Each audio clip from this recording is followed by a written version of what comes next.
The day my alien friend died, he left me everything, his fortune, his enemies, and his 2 wives. I remember the exact sound his body made when it hit the deck of the orbital station. A dull, hollow thud, like something priceless being dropped in the dark. The alarms hadn't started yet. No one else had noticed. Just me, standing there, staring down at a being who wasn't supposed to be able to die at all. But that was only the beginning. My name is Aaron Cole. I was nobody important. A human logistics contractor on EO station, hauling cargo between species that barely tolerated each other. I didn't have power. I didn't have money. I didn't even have a permanent residence. What I had was Kethra.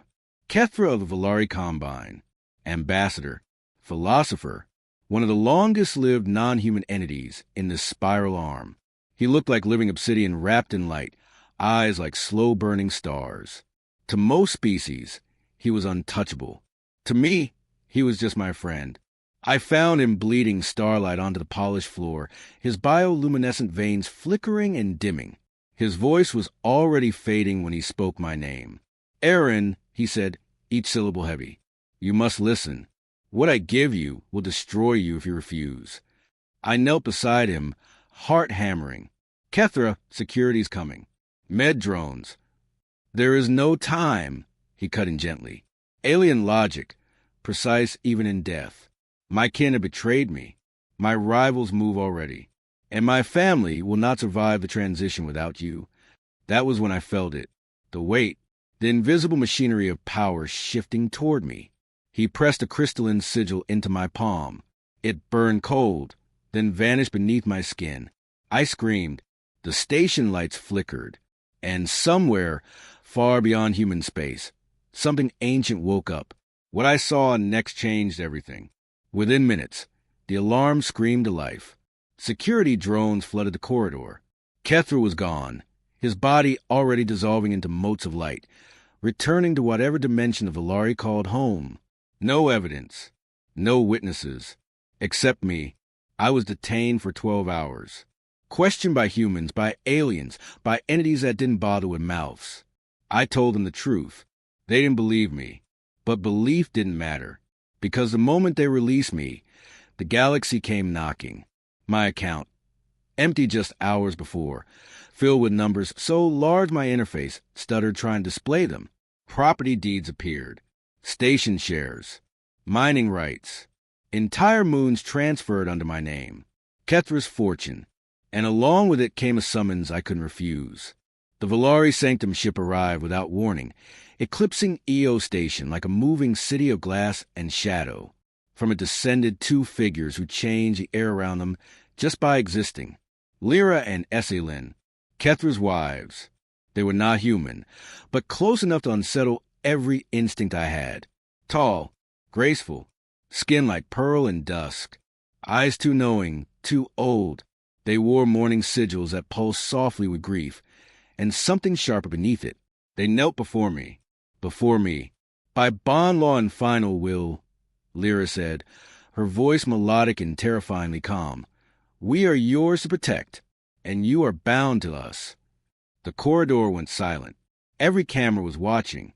Every species present recalculated their assumptions about humanity. I wanted to run, but that was only the beginning.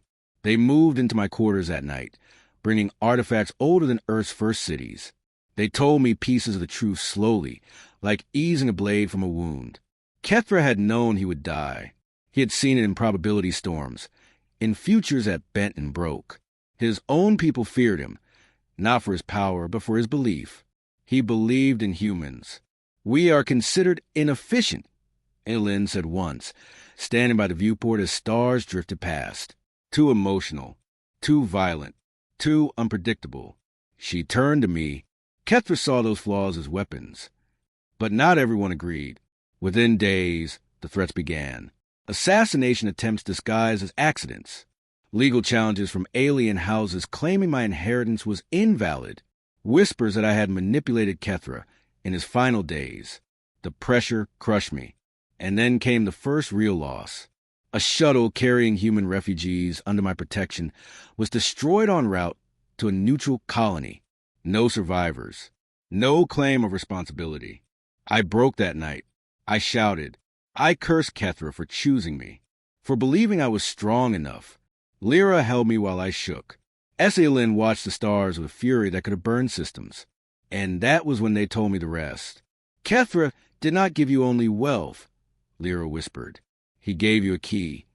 The sigil under my skin wasn't symbolic. It was a control authority. A genetic, quantum-coded master access to Kethra's true legacy. A hidden fleet. An armada built not to conquer, but to end wars permanently. The Valari feared it. Other species hunted it. And now, because of Kethra's faith, it answered to a human. None of us were prepared for the truth. The midpoint came not with a battle, but a choice. The Combine issued an ultimatum. Surrender the fleet authority and accept exile, or be declared an existential threat. My advisors, human and alien alike, urged compliance. Lyra and Essalin said nothing. They waited. I realized in what Kethra had done. He hadn't just left me power. He had forced the galaxy to test humanity. I stood before the assembly chambers, billions watching cross systems. My hands shook. My voice didn't. I will not surrender what I was trusted to protect, I said, but I will not use it to rule you either. I offered something no one expected. Transparency. Shared command protocols. Human empathy bound with alien logic. A council where humans were not soldiers or labor, but equals. Laughter followed. Then outrage. Then fear. The attack came hours later. Warships emerged from fold space, firing without warning. The station shook. People screamed. I felt the sigil burn as if my blood had caught fire. And I answered. The hidden fleet awakened, like a sleeping god. Not with rage, but precision. Enemy weapons disabled. Engines frozen. No explosions. No massacres. Just silence. The galaxy watched as a human chose restraint and won. After the ceasefire, everything changed. Alliances shifted. Humans were no longer underestimated. We were studied. Carefully. Lyra and Evelyn stood beside me as equals, not property. Wives by Valari law, partners by choice.